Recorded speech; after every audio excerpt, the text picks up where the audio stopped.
우리 나눌 하나님의 말씀 사사기 1장 9절부터 36절까지 말씀인데 본문이 굉장히 길기 때문에 오늘 대표되는 한 구절 말씀 사사기 1장 19절 한 구절 말씀만 저희가 한 목소리로 함께 읽기 원합니다. 자리에 일어나셔서 하나님의 말씀 사사기 1장 19절 한 구절 말씀만 우리가 한 목소리로 봉독을 하겠습니다. 읽겠습니다. 시작. 주께서 유다와 함께 하셨으므로 그가 산의 거주민들을 쫓아내었으나 골짜기의 거주민들은 철병거를 가지고 있었으므로 쫓아내지 못하였더라. 아멘. 말씀을 위해서 기도하겠습니다. 하나님 감사합니다. 복된 이 오후 예배 시간 정말로 오랜만에 우리들에게 허락해 주심을 감사를 드리오며 주님 오시는 그날까지 우리가 계속해서 모이기를 힘쓰게 하여 주옵시고 주님의 말씀을 듣기를 즐거워할 수 있도록 도와주옵시며 주의 말씀대로 살아갈 수 있는 힘과 용기를 우리들에게 허락하여 주시옵소서. 예배의 시종일관을 주님의 손에 의탁드리오며 모든 말씀 살아계신 예수님의 이름으로 기도합니다. 아멘. 자리에 앉으시겠습니다. 오늘 주보에도 나와 있는 것처럼 사사기 1장 9절부터 36절까지 말씀을 통해서 실패와 성공이라는 제목으로 함께 말씀을 나누길 원합니다. 성도님들 아시겠지만 이제 계속해서 이어지는 우리 사사기 강해입니다. 첫 번째, 두 번째 말씀을 잘 들으셨으리라고 믿고 오늘은 세 번째 시간 배경에 대해서는 원하시면 다시 한번 유튜브 들어가셔서 1번, 2번을 보셔도 되겠습니다. 오늘 본문 말씀을 읽지는 않았지만 우리가 읽게 될 그리고 이제 읽어야 될 본문 말씀을 보게 되면은 이제 유다 지파를 선봉으로 한 이제 이스라엘 12지파가 가나안 정복을 향해서 들어가는 그 모습들을 지금 말씀에 기록이 되어 있습니다. 오늘 9절부터 36절까지 말씀을 크게 두 가지 단락으로 나눌 수가 있는데 첫 번째로는 9절부터 15절에 이르는 갈렙 지파와 관련된 가나안 정복 사건이 기록되어 있습니다. 앞에 우리가 화면에서도 제가 글들을 좀 써놨는데요. 그리고 두 번째로는 16절부터 36절까지 나머지 지파들에 관련된 가나안 정복에 대한 관점이 기록이 되어 있습니다. 9절부터 36절이 두 가지 커다란 관점으로 기록되어 있다라고 우리 성도님들께서 기억해 주시면 되겠습니다. 그래서 원래 말씀을 전할 때 보통 이제 순서적으로 전하게 되는데 순서적으로 따지게 되면은 갈렙 지파의 가나안 정복 사건에 대해서 먼저 말씀을 드리는 게 맞습니다. 그러나 저는 먼저 두 번째 해당되는 나머지 지파들의 가나안 정복에 대한 사건을 먼저 말씀을 들음으로써 오늘 하나님께서 우리들에게 전해주신 메시지가 무엇인지를 살펴보기를 원합니다.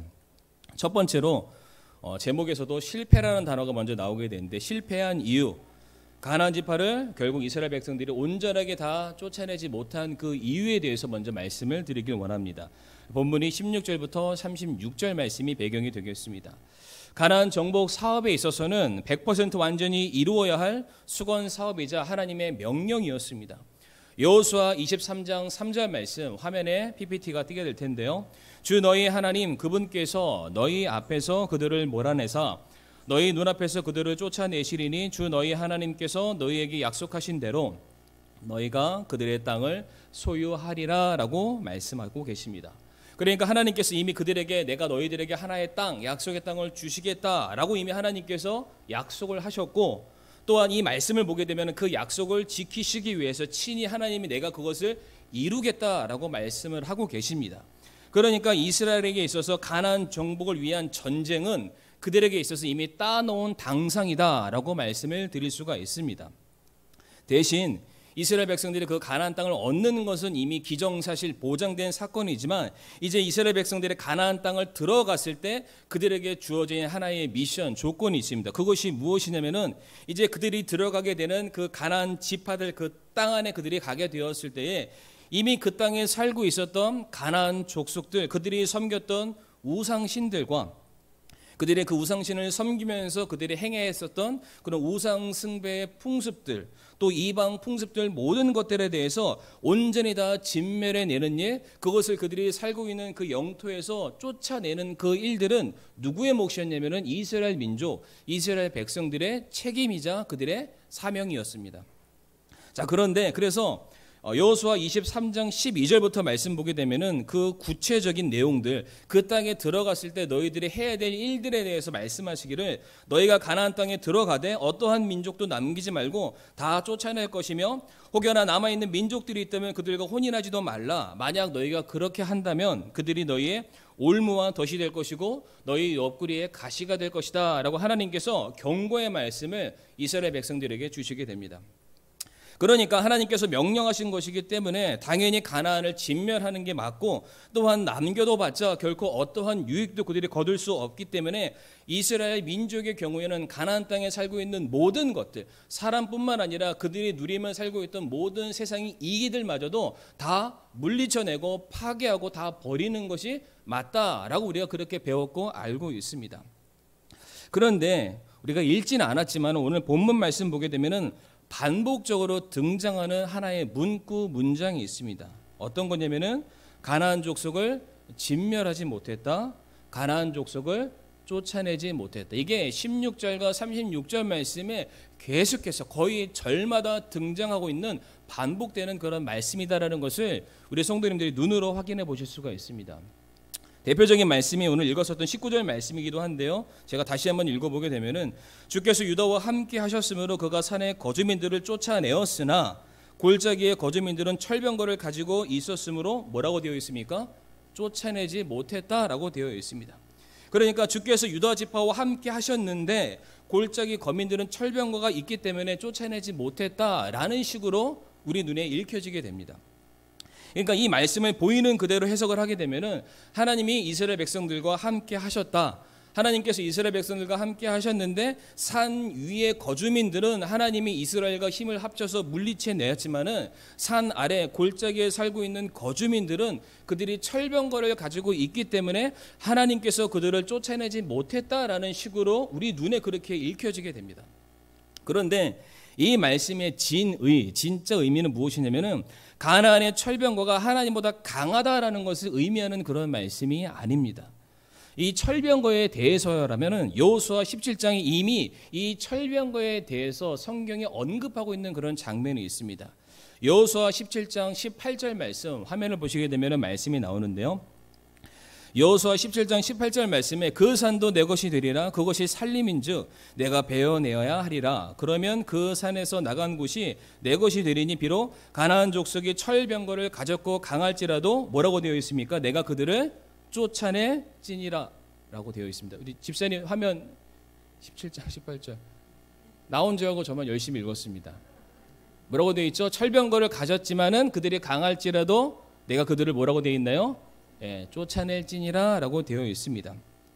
여호수아가 요셉 지파에게 땅을 분배하는 그 장면에서 이미 철병거에 대해서 정보를 가지고 있었고 그 철병거는 결단코 무너뜨릴 수 없는 적이 아님을 이미 여호수아가 말을 해주고 있습니다. 그리고 지금 우리가 사사기 말씀을 보고 있는데 같은 사사기 4장 말씀 보게 되면은 드보라와 바락이라는 인물 사사가 등장을 하게 됩니다. 이미 거기에서도 철병거 900승을 가진 야빈 왕을 상대로 하여서 대승을 거두었다라는 게 사사기 4장 13절과 14절 말씀에 기록이 되어 있습니다. 자, 그렇다면 어째서 전혀 두려워할 필요가 없었던 이 철병거가 오늘 읽었던 사사기 1장 19절 말씀을 보게 되면은 왜 갑자기 쫓아낼 수 없는 대상으로 바뀌게 되었던 것일까? 그것은 파괴할 수 없는 대상이 아니라 포기할 수 없는 대상이었다는 겁니다. 선생님 이해하시겠습니까? 파괴할 수 없는 대상이 아니라 뭐 할 수 없는 대상이라고요? 포기할 수 없는 대상으로 이스라엘 민족들에게 다가왔기 때문입니다. 사사기 1장 28절 말씀 보게 되면은 왜 이스라엘 백성들이 이 철병거를 가지고 있는 족속들뿐만 아니라 가나안 민족들을 왜 쫓아내지 못했는지에 대한 정확한 이유가 나와 있습니다. 사사기 1장 28절 말씀 화면을 보시게 되면은 뭐라고 적혀 있냐면 이스라엘이 강성한 뒤에야 가나안 족속에게 공물을 바치게 하였고 그들을 철저히 쫓아내지는 아니하였더라라고 되어 있습니다. 어째서 지금 가나안 족속을 쫓아내지 못했다라고 되어 있습니까? 그들이 강하기 때문에 못 쫓아냈습니까? 그들이 뭔가 힘이 세기 때문에 뭔가 수가 많기 때문에 그들의 강력함 때문에 두려움이 있어서 이스라엘이 못 쫓아냈다고 되어 있습니까? 아니면 뭐라고 되어 있습니까? 그러니까 뭔가 이스라엘이 그 가나안으로부터 받을 것이 있으니까 지금 분명히 자기네들이 가나안보다 더 우위에 있다는 것을 알고 있습니다. 이제는 하나님이 없어도 내가 내 힘으로 이 가나안을 얼마든지 얼르고 달래고 내가 그들의 목을 올마맬 수 있는 그런 힘이 내게 있기 때문에 이제 내가 내 힘으로 그들을 통해서 내 필요를 채우겠다라는 말씀이 여기에 지금 기록이 되어 있는 것입니다. 그러니까 가나안 민족들을 통해서 자신들의 필요를 얻고 그들의 이익을 도모하기 위해서 지금 가나안 민족들을 남겨두게 된 것입니다. 혹시나 모를 만에 상황을 위해서 가나안 족속들을 자신의 어떠한 보루로 지금 남겨둔 상황이다라고 우리가 볼 수가 있습니다. 성경에 이와 유사한 사례들이 많이 나와 있는데 그때마다 하나님께서 강력하게 심판하시는 사건들이 있는데 여리고성 전투 이후에 이스라엘 백성들이 아이성을 함락하려 가려 했으나 그 규모와 세력이 크지 않았지만 이스라엘 백성들이 함락을 하지 못했습니다. 1차 전쟁 때. 근데 그 이유가 혹시 우리 성도님들 뭔지 아시고 계십니까? 아간이 여리고성 전투 이후에 하나님께서 다 버려야 된다, 다 불살라야 된다, 다 진멸해야 된다라고 말씀하셨음에도 불구하고 뭔가 자기 품 안에 착복한 것이 있었습니다. 그것이 결국 아이성을 함락하지 못한 절대적인 이유가 되었던 것이고 하나님께서 그 자리에서 아간을 심판하시는 장면을 우리 성도님들 기억하시게 될 것입니다. 혹시 우리 성도님들 게하시 아시나요? 게하시? 아시죠? 나아만 장군이 문둥병에 걸렸을 때 그의 몸을 고치고 난 그 이후 이제 엘리야가 나는 괜찮다. 이게 하나님께서 하신 일이기 때문에 그냥 너의 고향으로 돌아가라라고 말했지만은 게하시가 나의 주인이시여 왜 그리 하셨습니까? 그가 지금 당신을 위해서 가져온 그 선물들 그 엄청나게 많은 금은보화를 취하면 더 이득이 되고 나와 함께 수고하는 많은 사람들을 먹일 수 있는 그러한 여러 가지 재물들이 될 텐데 왜 보내셨습니까? 라고 말한 그 후에 그가 쫓아가서 온 몇 벌과 얼마간의 재물을 받아오게 됩니다. 그랬을 때 어떠한 결과를 얻게 되었습니까? 바로 그 나아만의 장군이 가지고 있는 그의 문둥병, 나병이 그의 몸으로 옮겨지게 되는 그런 사건이 우리가 게하시의 사건입니다. 분명 하나님께서 다 멸하라, 받지 말라고 명령하셨음에도 불구하고 못내 아쉬움을 버리지 못하고 취했던 그런 사건들, 하지만 그것으로 끝내서 그들의 이익으로 마쳤느냐? 그렇지 않습니다. 하나님께서는 반드시 그들에게 자신이 명한 대로 행동하지 않았을 때에는 응당 그들에게 가게 될 심판을 하나님께서 그 사람에게 내리셨다라는 것을 우리가 너무나도 잘 알고 있습니다. 다시 한번 말씀드리겠습니다. 왜 이스라엘 백성들이 가나안을 다 쫓아내지 못했습니까? 왜 이스라엘 백성들이 하나님께서 그들에게 명령하셨음에도 불구하고 왜 가나안 족속들을 다 진멸해내지 못한 이유가 성도님들 무엇이라고 생각을 하십니까? 하나님 이외에 하나님께서 내게 주시는 축복과 은혜 그 이외에 내가 살아갈 내 길의 방도를 찾기 위해서였습니다. 그러니까 쉽게 얘기해서 나는 하나님 없이도 살 수 있는 그 길을 만들기 위해서 지금 이스라엘 민족들이 가나안 민족들을 남겨두었다. 다 진멸하지 않았다. 우리가 그렇게 볼 수가 있는 것입니다. 결단코 철병가라는 그 탱커와 같은 것들이 하나님께서도 무너뜨릴 수 없는 강력한 존재이기 때문에 그들을 쫓아내지 못했다라는 것이 아니라 그것이 내가 봤을 때 저희 재영이가 자동차 포르쉐를 되게 좋아하는데 포르쉐 같은 거예요.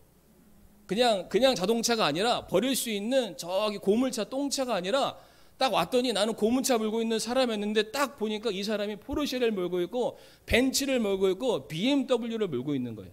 하나님께서는 언젠가 내게 너에게 그보다 더 좋은 걸 주겠다고 약속하셨는데 당장 내 앞에 있는 그 포르쉐를 갖기 위해서 그냥 포기하지 못하고 그것을 내 인마에 포켓하는 그 모습이 지금 기록되어 있는 것입니다. 철병거는 결단코 강력한 존재가 아니었다라는 것입니다.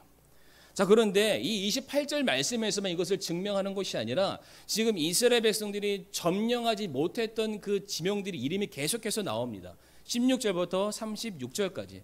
그런데 그 중에서 몇몇 군데를 보게 되면은 왜 이스라엘 백성들이 결국 그들을 쫓아내지 못했는지에 대한 그 지명을 통한 이유를 우리가 발견할 수가 있습니다. 33절 말씀 보게 되면은 지명이 나오는데 무슨 지명이 나오나요? 베세메스라는 지명이 등장하게 됩니다. 사사기 1장 33절 말씀입니다.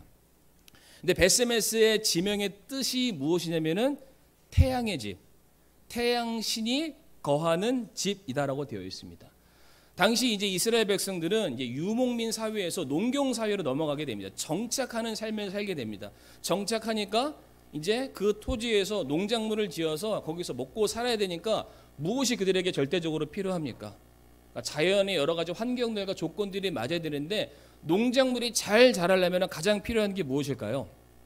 바로 태양입니다. 빛입니다. 그러니까 이때 당시에 베세메스 태양의 집은 무엇을 상징하냐면은 풍요를 상징하는 신이었습니다. 그러니까 이 풍요를 상징하는 그 신이 살고 있는 지역의 이름이 베세메스였고요. 밑에 보면은 벤 아낫이라고 나와 있죠. 아낫은 아낫 여신의 집인데 이 여신이 무엇을 관할하는 신이냐면은 전쟁을 관할하는 신입니다. 분명히 하나님께서는 전쟁은 나의 것이다. 전쟁을 통해서 승리, 이기고 지면 나에게 있다라고 하나님께서 말씀하셨지만은 이 이스라엘 백성들에게 있어서 앞으로 내가 맞이하게 될 수많은 전쟁과 전투가 계속해서 남아 있는데 여기에서 하나님께서도 내게 보장하셨지만은 여전히 누군가 그 전쟁에서 또 다른 승리를 보장해 줄 수만 있다면 나는 그것을 붙잡겠다 라는 그 심정으로 어떠한 지역을 남겨두게 되냐면은 벤 아낫이라는 지역을 남겨두게 된 것입니다. 그 성도님들 성경을 보실 때에 그냥 지명이 생겼다고 그냥 슬쩍 지나가시면 안 됩니다. 그 말씀과 뜻을 요즘 인터넷이 워낙 발전되어 있으니까 필요하시면은 그것을 통해서라도 한번 확인해 보시면은 성경 말씀의 깊이를 조금 더 알 수 있다고 저는 그렇게 생각을 합니다. 또 35절에 헤레스 산이라고 되어 있는데요. 이것은 태양이 머무는 산이다라는 그런 뜻을 가지고 있습니다. 동일하게 풍요를 상징하는 그런 곳이기도 합니다. 그러니까 지금 그 이스라엘 백성들이 남겨왔던 지명의 이름들은 하나같이 이방 민족들이 섬겼던 그들의 이름을 차용해서 이름을 기록하고 그들이 그 땅이라고 명명했던 곳이기도 합니다. 이 우상들은 당시 인간들의 탐욕과 정욕과 이생에 대한 자랑을 하나같이 보장해 준다라고 사람들을 유혹하고 거짓말로 호도하고 있는 그런 신들이었습니다. 그러니까 하나님만을 절대적으로 의존해야 될 인간이 이제는 하나님 없이도 살 수 있는 상태가 되기 위해서 다시 말해 그들의 필요를 채워줄 수 있는 또 다른 대상들을 하나님 외에 다른 신들을 이스라엘 백성들이 섬기고 보장받기 위해서 가나안 민족들을 다 쫓아내지 못했다라고 우리 성도님들 이해하시면 되겠습니다. 원래는 그러한 것들은 다 쫓아내야 되는 게 맞습니다. 하나님만이 우리의 생명이시고 하나님만이 우리를 전쟁에서 이기게 하시는 분이시다 라는 이 신앙 고백을 하면서 이스라엘 백성들이 가나안 민족들을 다 몰아내는 것이 맞는데 그것을 알매도 불구하고 그러니까 머리로는 알고 들어서는 알지만 그들이 입술로는 인정했을지는 모르겠지만은 그들의 실제 살아가는 삶을 보게 되면은 하나님 이외에 또 다른 신들을 너무나 많이 자기 옆구리에 보따리 꿰듯이 주렁주렁 메고 있는 그 모습이 오늘 본문 16절과 36절에 나와 있는 우리에게 전해주는 메시지다라고 우리 성도님들 보시면 되겠습니다. 그러니까 각 지역을 대표하는 우상들은 그들에게 있어서 내쫓고 멸망시켜야 될 대상이 아니라 어떠한 대상이었습니까? 파괴할 수 있는 대상이 아니라 이제 매력적인 대상인 겁니다. 이것만 있으면은 내 모든 필요들을 다 채워준다고 말했으니까 이스라엘 백성들에게 있어서는 그 가나안의 민족들의 모든 것들, 이방 신들, 우상을 섬기던 그런 풍습들, 그들이 누리며 살아갔던 모든 문명들 하나같이 포기할 수 없는 굉장히 매력적인 것으로 그들에게 남았다라는 사실입니다. 그러니까 이것이 무엇을 말해주고 있습니까? 하나님께서 이스라엘에게 공급해 주시겠다, 내가 너에게 주겠다라는 그런 약속들보다는 이스라엘 민족들은 당장 그들의 눈에 보기 좋은 거, 당장 그들의 손에 잡히는 그러한 현실적인 것에 그들의 마음과 생각과 눈이 그냥 100%다 지금 빼앗기고 말았다라는 것을 지금 말씀이 우리들에게 가르쳐주고 있습니다. 성도님들, 이 사사기서 말씀에 가장 많이 그리고 핵심되는 반복적인 표현이 무엇인 줄 아시죠? 사사기 21장 25절 말씀 보게 되면은 그때에는 이스라엘의 왕이 없었으므로 사람마다 자기 눈에 옳은 대로 행하였다라고 되어 있습니다. 분명히 하나님이 계시고 하나님께서 내가 너희들의 모든 필요를 내가 채워주겠다, 약속의 땅도 내가 분배해 주겠다, 너희들이 맞이하게 될 전쟁에서 내가 승리로 인도해 주겠다, 라고 하나님께서 그들에게 약속하셨지만은 여전히 그들의 마음에는 하나님이 계시지 않는 것처럼 느껴졌고, 자기의 눈에는 하나님이 주시겠다는 그 약속보다는 당장의 손에 잡히는 부와 명예와 이 세상에서의 성공이 더 절실하게 그들에게 필요했다는 사실입니다. 자, 그렇다면 이제 우리에게 한번 적용을 한번 해보도록 하겠습니다. 오늘 이 말씀, 가나안 민족들을 다 진멸해내지 못한 이스라엘 민족들의 그 모습이 오늘을 살고 있는 우리들에게 전해주는 메시지, 교훈은 무엇인가? 성도님들 혹시 이런 거 한번 생각해 보셨는지 모르겠습니다. 다만 그 가나안 민족들을 쫓아내는 것이 이스라엘 백성들에게 사명이었다면 왜 하나님께서 굳이 그런 일들을 하셨을까? 혹시 이런 생각 안 해보셨습니까? 이미 하나님께서 내가 거기를 내가 다 점령했다, 그들과 전쟁에서 내가 반드시 이기게 할 것이다 라고 하나님께서 이미 그렇게 말씀하셨습니다. 이스라엘 백성들 보고는 너희가 굳이 가서 싸워야 되고 뭘 얻어야 되고 뭘 쟁취해야 되고 더 높이 올라가야 되고 이런 거 하나도 없었습니다. 들어가면은 너희 거다라고 말씀을 하셨어요. 그럼에도 불구하고 하나님께서는 그렇게 약속을 하셨지만은 정작 이스라엘 백성들에게 있어서는 가나안에 들어가서 그냥 있습니까? 그들이 반드시 싸워야만 했습니다. 그러니까 보장은 받았지만은 무언가를 했어야 되는 거예요. 그러니까 하나님께서 말씀하신 것과 그들이 정작 그 삶에 들어가서 누리게 되는 현실에는 뭔가 차이가 지금 있습니다. 그런데 하나님께서 이스라엘 백성들에게 주겠다고 한 그 땅을 그냥 주실 수는 없었을까요? 아니, 지금 그 가나안 민족들이 살고 있는 그 땅만 그들이 살고 있는 그 시대에 가장 좋은 땅이었을까요? 그렇지는 않습니다. 그들이 살고 있는 땅보다 더 좋은 땅이 얼마든지 많이 있었습니다. 지금 실제 우리 성도님들이 언젠가 기회 되시면은 이스라엘 성지순례를 가보시겠지만은 우리가 알고 있는 젖과 꿀이 흐르는 그런 땅들은 우리가 생각하는 젖과 꿀이 흐르는 땅이 아닙니다. 척박하고 굉장히 사막지대도 많이 있고, 그러니까 사람이 넉넉하게 살 수 있을 만한 그런 환경이 넉넉하지 않은 그런 곳입니다.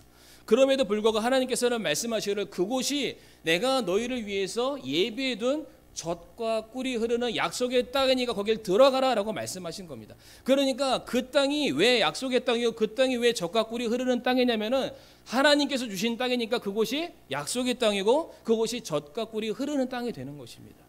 현실적으로는 아무것도 없죠. 아무것도 누릴 것도 없고 내가 봤을 때 차라리 저 옆에 있는 저 땅이 훨씬 더 좋은 땅이 될 수도 있습니다.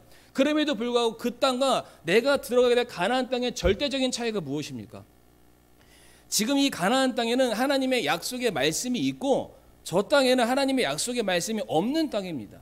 하나님이 계신 곳과 하나님이 계시지 않는 곳, 이것이 성도가 선택하고 가야 될 인생의 선택의 기준이 되어야 되는 거예요. 그런데 사람들이 무엇을 선택했습니까? 분명히 이곳이, 이 척박한 이곳이, 내 눈에 보기엔 안 좋은 이곳이 하나님께서 내게 말씀하셨고 내게 약속하셨으니까 가야 될 땅으로 내가 선택을 해야 됨에도 불구하고 어디를 갔습니까? 그냥 내 눈에 보기 좋은 곳, 사사기에서 계속해서 반복하고 있는 이스라엘에 그때 당시에 왕이 없었으므로 사람들이 자기 눈에 옳은 대로 행하였더라. 사람들이 계속해서 그냥 자기 눈에 좋은 것만을 선택하는 그런 죄악된 모습을 보여주고 있는 거예요. 하나님께서 이스라엘 백성들에게 만약 그 땅을 그냥 주시길 원했으면은 그냥 주실 수도 있습니다. 그런데 왜 굳이 그들에게 내가 이 땅을 다 점령했으니까 너희는 들어가게만 해라, 들어가면서 그들을 다 쫓아내라 라고 말씀하신 이유가 어디 있겠습니까? 그러니까 세상 사람들이 자랑하고 세상 사람들이 내 힘이라고 여기는 모든 것들이 하나님의 말씀 앞에 완전히 무너져 내리라는, 그것을 눈으로 확인하라는 겁니다. 하나님께서 그걸 내가 점령하겠다고 말씀하셨잖아요. 그러면 점령하시는 하나님의 능력을 보려면 어떻게 해야 됩니까? 거길 들어가야 되는 거예요. 내가 약속의 말씀 붙들고 들어갔을 때 하나님께서 그것을 어떻게 무너뜨리신지를 보기 위해서라면 하나님이 말씀하시는 그곳에 내가 가는 게 맞습니다. 그러니까 하나님께서는 그것을 보여주고 싶으시니까 굳이 다 점령됐다라고 약속하셨고 이미 완료된 상황이었지만은 굳이 거기를 들어가서 싸우라고 말하는 것은 너희는 아무것도 아니지만은 나와 함께 갔을 때 내가 어떠한 자인지를 내가 너희들에게 능히 보여주리라. 지금 그 말씀하시는 것 때문에 이스라엘 백성들로 하여금 가나안 땅을 들어가려고 지금 하나님께서 뒤에서 지금 떠밀고 계신 상황입니다. 그런데 우리는 지금 어떻게 하고 있습니까? 우리는 분명히 하나님께서 하나님의 능력, 하나님의 절대 존재하신 모든 것들을 보여주시기를 원하고 계심에도 불구하고 하나님께서 어떻게 일하시는지를 확인할 수 없도록 여전히 무엇인가를 남겨두고 있는 것이 바로 우리들의 삶이 아닐까라는 것을 우리 성도님들에게 말씀을 드립니다. 분명 하나님께서는 모든 것을 진멸해라, 모든 것을 다 갖다 버려라 라고 말씀하고 계셨습니다. 그런데 우리는 하나님이 진멸하라고 말하고 갖다 버리라고 하는 것을 부여잡고 살고 있습니다. 이것만 있으면은 내가 좀 살겠다. 이것만 있으면은 내가 조금 뭔가 살아가는 데 있어서 조금 더 편리하겠다. 그것을 버리지 못하고 지금 움켜쥐면서 살고 있다는 사실입니다. 그러니까 말로는 모르겠습니다. 여기 계신 성도님들은 안 그러시겠죠. 그런데 우리는 말로는 정말로 이 세상에 나는 하나님보다 더 중요한 것이 없습니다. 나 하나님 없으면 못 살아요 라고 말하지만은 하나님 없이도 잘 살고 계십니다. 정말 우리 성도님들 어떻게 살고 계십니까? 하나님 없으면 못 살아라고 하시면서 정말로 하나님 나와 함께 하시지 않는 것 때문에 안타까워서 눈물 흘리시면서 살고 계십니까? 아니면은 당장 주머니에 뭔가 부족해서 그것 때문에 너 죽고 나 죽고 혹시 이런 삶을 살고 계시지는 않습니까? 우리는 여전히 지금 내 옆구리에 나를 뭔가 든든하게 해줄, 나를 뭔가 자랑스럽게 해줄 하나님 말고 무엇인가 하나를 지금 보따리처럼 내 옆구리에 지금 매달면서 우리는 살아가고 있는지도 모르겠습니다. 혹시 지금 이 자리에 앉아 계신 우리 사랑하는 성도님들, 우리 성도님들에게 있어서 하나님보다 더 매력적으로 다가오는 것이 혹시 어떤 것이 있으십니까? 지금 어떤 것을 지금 하나님의 은혜의 도움의 손길보다 혹시 더 간절히 바라고 요구하시는 그런 것들이 혹시 무엇이 있으십니까? 분명한 사실은 성도님들의 눈에 그렇게 강력하고 매력적으로 보이는 모든 것들이 결국 하나님의 심판 앞에 초계처럼 다 사라져버리고 말 것입니다. 성도님들이 목숨처럼 붙들고 있는 것들, 내가 이것을 붙잡고 있으면 내가 이 땅에서 성공할 수 있어 라고 생각하는 그 모든 것들이 반드시 하나님의 말씀 앞에 완전히 다 진멸되는 그 사건을 우리 성도님들 경험하시게 될 겁니다. 혹시 성도님들 예전에 선풍기 아줌마라고 들어보셨나요? 선풍기 아줌마 잘 모르시나요? 선풍기가 많아서 선풍기 아줌마가 아니라 얼굴이 선풍기처럼 커진 아줌마, 선풍기 아줌마. 그러니까 스스로 성형 중독에 빠져서 병원에를 옛날에 찾아가서 더 예쁘게 코도 오똑하게 뭐 볼도 갸름하게 이렇게 하다가 이제 돈이 없으니까 자기 스스로 자가 미용 시술을 하게 되는데 이제 그런 의학용 실리콘 그런 게 비싸니까 공업용 유지, 식용유 이런 것들을 주사하게 해가지고 자기 몸에다가 턱에다가 볼에다가 이마에다가 이게 막 집어넣는 그런 아줌마. 결국에는 그래서 처녀적 시절에는 얼굴이 굉장히 갸름하고 예뻤는데 나중에 TV에 인터뷰로 나올 때는 얼굴이 진짜 이만해졌습니다. 네.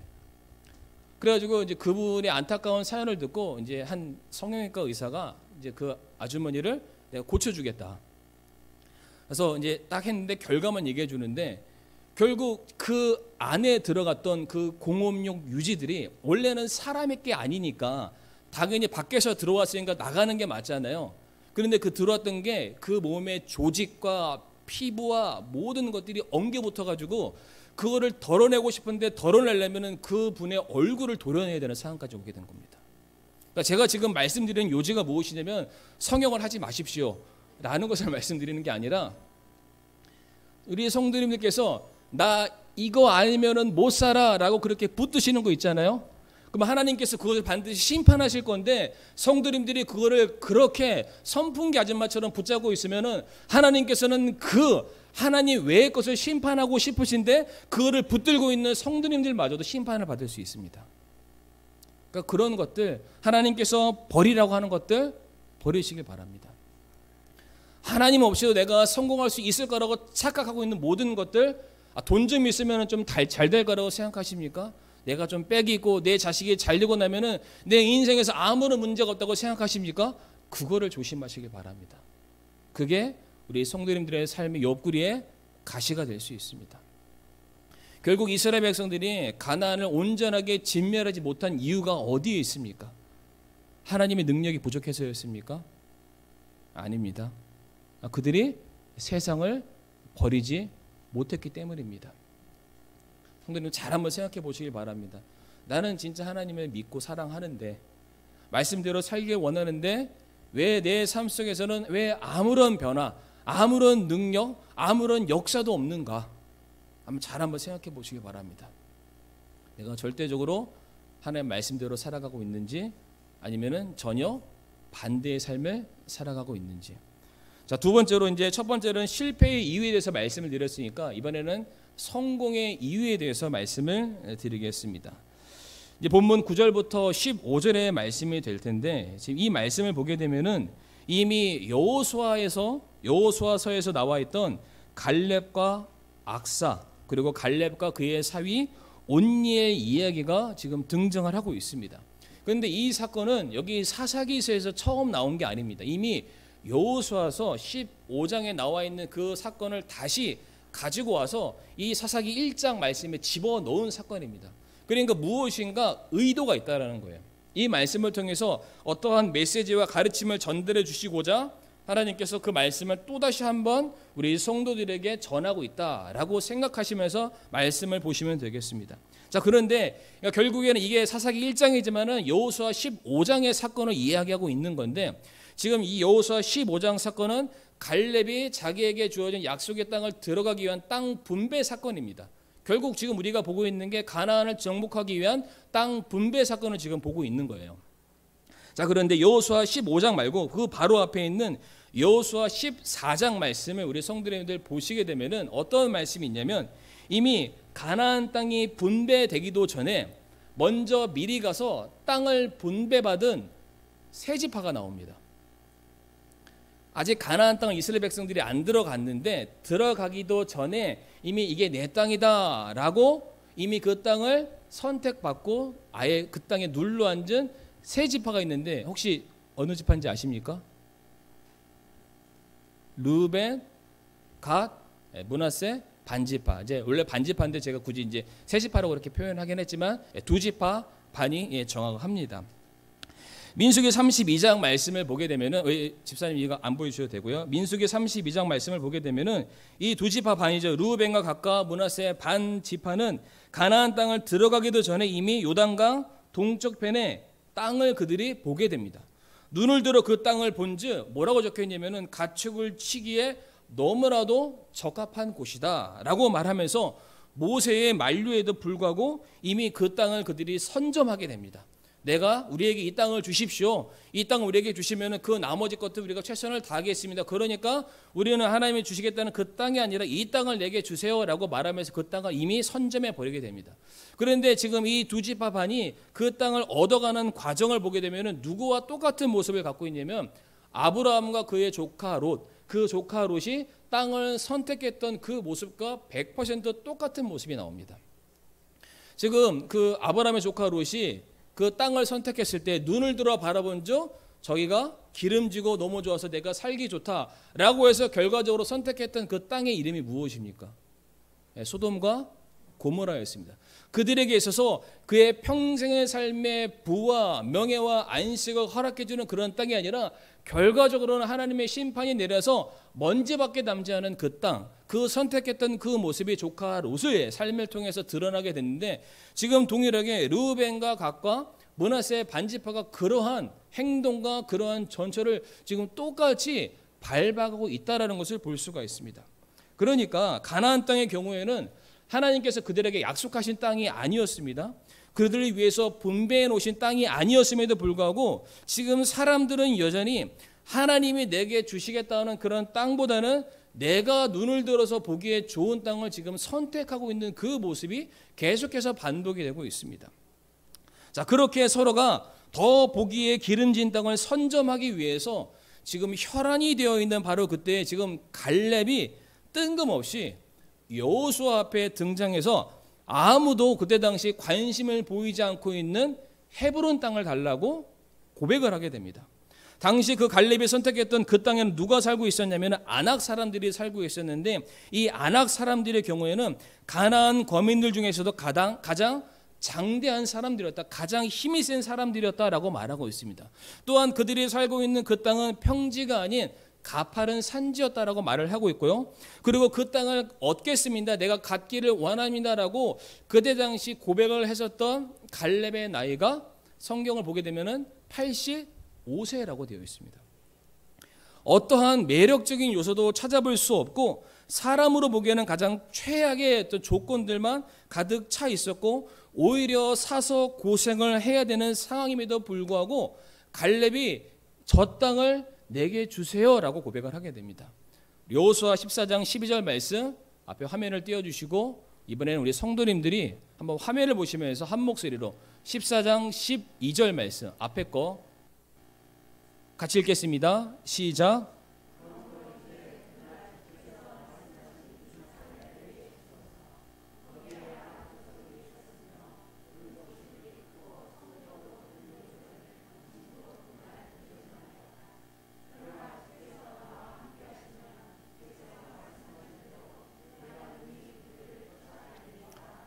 아멘. 모든 사람들이 눈에 보기 좋은 것을 택하고 자기의 유익을 근거한 선택과 결정을 내렸을지라도, 지금 갈렙은 뭐라고 말하고 있습니까? 나는 눈에 보기는 좋지 않는다 할지라도, 그것이 내게 설령 유익이 되지 않는다 할지라도 주님께서 내게 말씀하신 그 산을 선택하겠습니다 라고 고백을 하고 있습니다. 갈렙에게 있어서 그가 선택하는 기준이 무엇이었습니까? 세상적인 조건이었습니까? 눈에 보기 좋은 것이었습니까? 아니었습니다. 하나님의 약속의 말씀이 그가 인생을 살아가는 모든 선택의 기준이 되었다라는 것을 우리가 알 수가 있습니다. 자신에게 주어진 하나님의 말씀이 비록 내가 생각하는 것과 내가 기대하는 것과 내가 원하는 것과는 커다란 차이가 있지만, 그것이 누구 말씀이기 때문에 하나님의 말씀이고 하나님께서 내게 주시겠다고 예비하신 것이며, 그것이 하나님께서 나를 위해 작정하신 것이기 때문에 나는 그것이 내게 가장 유익한 것이다, 이것이 내게 가장 선한 것이다, 내가 이것이 평생토록 붙잡아야 될 하나님의 약속이다라는 그 마음으로 갈렙이 다른 땅이 아니라 헤브론 땅을 선택을 하게 된 것입니다. 바로 그때 그렇게 갈렙이 고백을 하자 바로 다음 말씀이죠. 여호수아 14장 13절과 14절 말씀 보게 되면 여호수아가 이렇게 갈렙을 향해서 말하게 됩니다. 앞에 화면을 보시고요. 여호수아가 여분네 아들 갈렙을 축복하고 헤브론을 그에게 주어 상속 재산으로 삼게 하니라. 그러므로 헤브론이 그나스 족속 여분네 아들 갈렙의 상속 재산이 되어 이날까지 이르렀으니 이는 그가 온전히 주 이스라엘의 하나님을 따랐기 때문이다라고 되어 있습니다.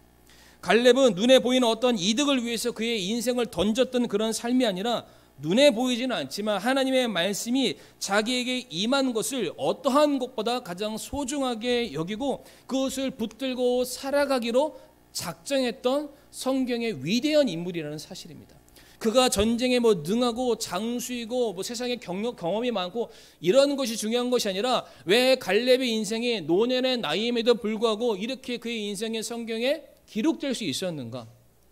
나는 힘이 없고 나는 약하고 누추하고 내가 당면한 이 세상은 나보다 더 크게 보이지만은 주의 말씀 들고 나아가는 성도에게는 불가능이 없다라는 것을 보여주시기 위해서 하나님께서 갈렙이라는 이 노구의 할아버지를 들어서 지금 쓰고 있다라는 사실입니다.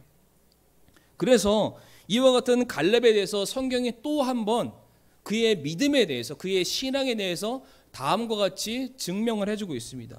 민수기 14장 22절부터 24절까지 말씀인데, 말씀이 기니까 밑에 노란색 글씨만 제가 한번 읽어보겠습니다. 오직 내 종 갈렙은 다른 영을 지녀 나를 온전히 따랐은즉 그가 갔던 땅으로 내가 그를 데려가려니 그의 씨가 그 땅을 소유하리라 라고 되어 있습니다. 그러니까 그 앞에 있는 말씀은 어떤 것이냐면은, 모든 지파들이 땅을 얻기 위해서 고군분투하는 삶을 살았다. 그런데 그들은 자기 눈에 보기 좋은 것을 얻기 위해서 허울 좋은 노력을 했을 뿐이지 오직 갈렙만이 하나님의 약속을 붙들고 나아갔기 때문에 진짜 땅을 얻은 지파는 단 한 지파인데 어떤 지파냐? 갈렙이 속한 지파만 그들만 영원하게 그들에게 임할 땅을 얻었다라고 지금 그 말씀하고 있습니다. 그러니까 다른 지파들이 노력을 안 한 게 아니죠. 최선을 다했죠. 전쟁을 했죠. 아마 목숨을 잃었을지도 모르겠습니다. 그럼에도 불구하고 그들이 살고 있는 그 땅에서 영속적으로 그 땅이 영원히 너희 것이다 라고 선언받은 지파는 단 한 지파, 갈렙 지파였다는 사실을 우리가 기억해야 될 것입니다. 자, 그런데 지금 오늘 말씀 보게 되면은 갈렙만 나오지 않습니다. 우리 성도 여러분들 꼭 집에 가서 오늘 본문 9절부터 36절, 특별히 9절부터 우리 15절까지 말씀을 꼭 다시 한번 읽어주시기 바랍니다. 근데 거기에 갈렙만 나오지 않고 갈렙의 딸 악사가 등장을 하고요, 온니엘이 등장을 하게 됩니다. 이제 갈렙이 여호수아에게 저 땅을 내게 주세요라고 말하자 이제 허가를 받고 그 땅을 점령하러 가게 됩니다. 그때 갈렙이 자기가 노구이기 때문에 전쟁에 나가지 못하니까 누가 나를 위해서 저 땅을 얻어줄 수 있겠느냐? 내가 나를 위해서 전쟁에 나가서 그 땅을 얻어오기만 한다면 내 딸을 주겠다라고 선언을 하게 됩니다. 그랬을 때 온니엘이 등장하게 되고 온니엘이 대신해서 나가서 그 땅을 차지해 오게 됩니다. 그랬을 때 갈렙이 자기가 말한 그 약속대로 자기 딸 악사를 내어주게 됩니다. 그래서 이제 온니엘과 악사가 결혼을 했겠죠. 결혼을 해서 분가를 하기 위해서 이제 나가게 되는데 그 두 부부가 나갈 때 갈렙이 그들을 향해서 네게부 땅, 남방 땅, 우리 성도님들 정말로 꼭 한번 성교 순례를 갈 수 있는 그날이 오기를 바랍니다. 이 남방 땅 네게부 땅은 광야입니다. 척박한 곳, 사막 같은 그런 곳이라고 할 수 있습니다. 그들이 그곳을 향해서 나아가게 됩니다. 그러니까 그의 아버지가 그들에게 땅을 주기는 줬는데 그런 땅을 허락을 해준 거예요.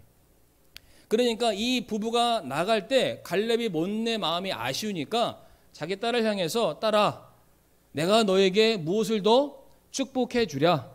내게 무엇인가 구해라. 내가 너에게 주겠다라고 말했을 때 그 딸 악사가 무엇이라고 말하냐면은 아버지여 내게 샘을 주시옵소서라고 말합니다.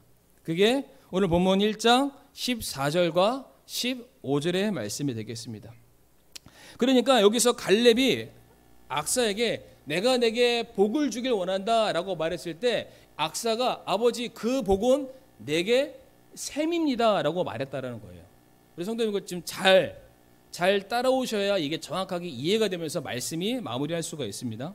그러니까 악사는 지금 다른 땅들, 다른 필요들을 더 달라고 말을 할 수 있었음에도 불구하고 악사의 관심은 이 메마른 땅에 살아갈 가장 중요하고 필요한 뭘 달라고 했다고요? 물, 샘물, 생수, 샘의 근원을 달라고 그가 고백을 하게 됩니다. 내가 살아가는 데 있어서 가장 필요한 거는 더 넓은 땅도 아닙니다. 더 좋은 세상의 문명도 아닙니다. 더 많은 사람과 살림도 아니고 내가 살아가는 이 갈급한 이 세상 속에서 내 목을 축여줄 물이 내게 필요합니다라고 악사가 자기 아버지에게 구했다라는 사실입니다. 그러니까 지금 어떠한 한 여인이 목마른 거예요. 뭔가 굶주린 거죠. 갈망을 하고 있는 그런 상태에 누군가 너에게 복을 줄까라고 말했을 때 내게 물을 주세요라는 그런 사건인 거죠. 혹시 제가 이렇게 말씀을 드리니까 요한복음에서 뭔가 비슷한 사건이 혹시 우리 성도님들 떠오르지 않으십니까? 저만 아는 것 같아요. 사마리아 여인, 우물가의 여인. 요한복음 4장 13절과 14절 말씀 우리 성도님들 한번 읽어주시기 바랍니다. 시작.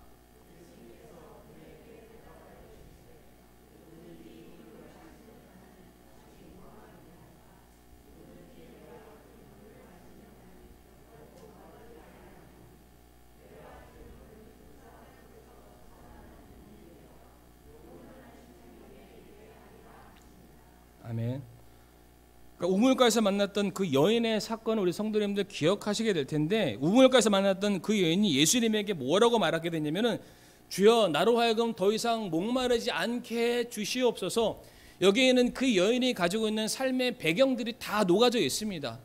나는 정말로 더 이상 부끄럽지 않은 나의 인생을 살고 싶고 더 이상 이 대낮에 물을 뜨러 오는 그러한 삶이 아니라 정말로 내가 자유한 사람, 진정한 신랑을 만나서 인정받고 사랑받는 그 모습으로 내가 온전히 하나님을 예배드릴 수 있는 그날이 왔으면 좋겠습니다. 지금 이 내용이 우물가에서 만난 사마리 여인 속에 다 지금 녹아져 들어가 있는 사건입니다.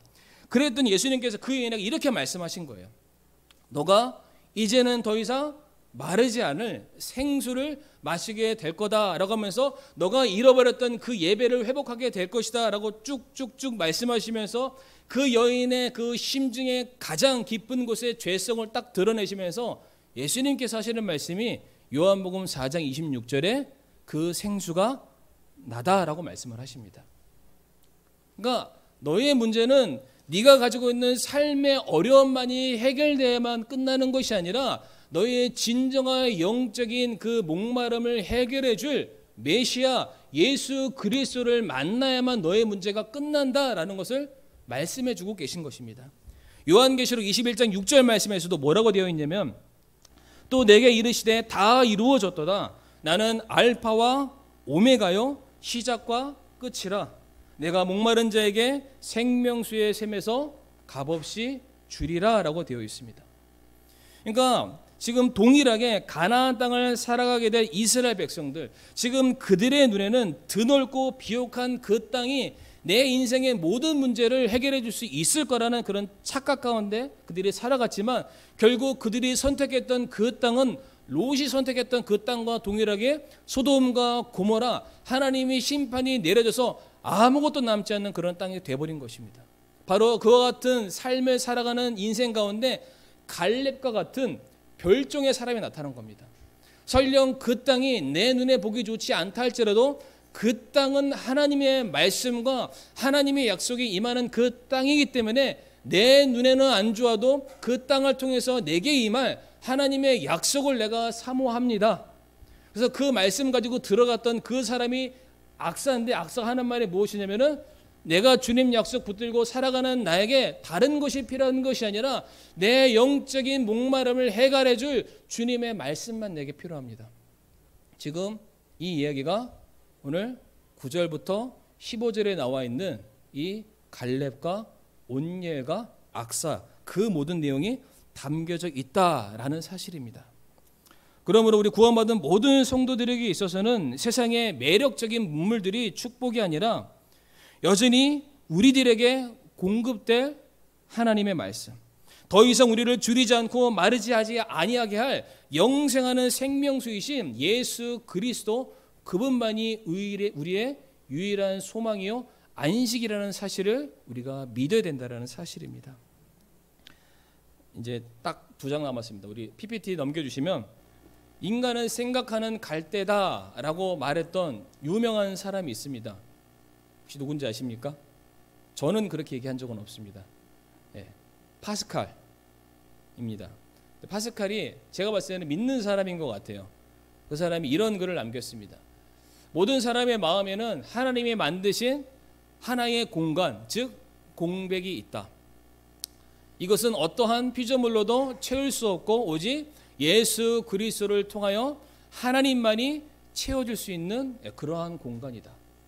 수많은 사람들이 주님을 알지 못한 채 그 공간을 채우기 위해서 어떤 사람은 돈을 집어넣기도 합니다. 세상에 명예를 집어넣기도 하고 어떤 권력을 집어넣기도 하고 자식을 집어넣기도 하고 내 이생의 모든 자랑을 집어넣기도 합니다. 그런데 한 사람도 이게 그런 걸로 인해서 만족함을 누리지 못합니다. 그 안에는 누구만 가득 차야 됩니까? 바로 예수 그리스도만이 우리들의 삶의 유일한 안식이요 참된 만족이 될 수 있다는 사실입니다. 결론을 내겠습니다. 이 시간 제가 분명히 말씀드릴 수 있는 것은 우리를 죄에서 하나님의 진노에서 우리를 구원하시기 위해서 예수 그리스도를 이 땅에 보내셨고 바로 우리를 위해서 오신 그 예수님께서 육신을 입으신 하나님의 말씀 그 자체임을 우리 성도님들께서 믿으신다면 우리는 정말로 주님 이외에는 어떠한 것도 우리들의 삶의 소망으로 두어서는 안 될 것입니다. 말씀만 붙들고 살아가시고 믿음으로 살아가시는 우리 사랑하는 모든 성도님들이 되시길 바라며 고린도후서 5장 7절 말씀 우리가 다 같이 한 목소리로 읽고 오늘 5예배 마치겠습니다. 같이 읽겠습니다. 시작. 우리는 믿음으로 걷고 보는 것으로 걷지 아니하노라. 아멘. 지금 머리 숙여 기도하겠습니다.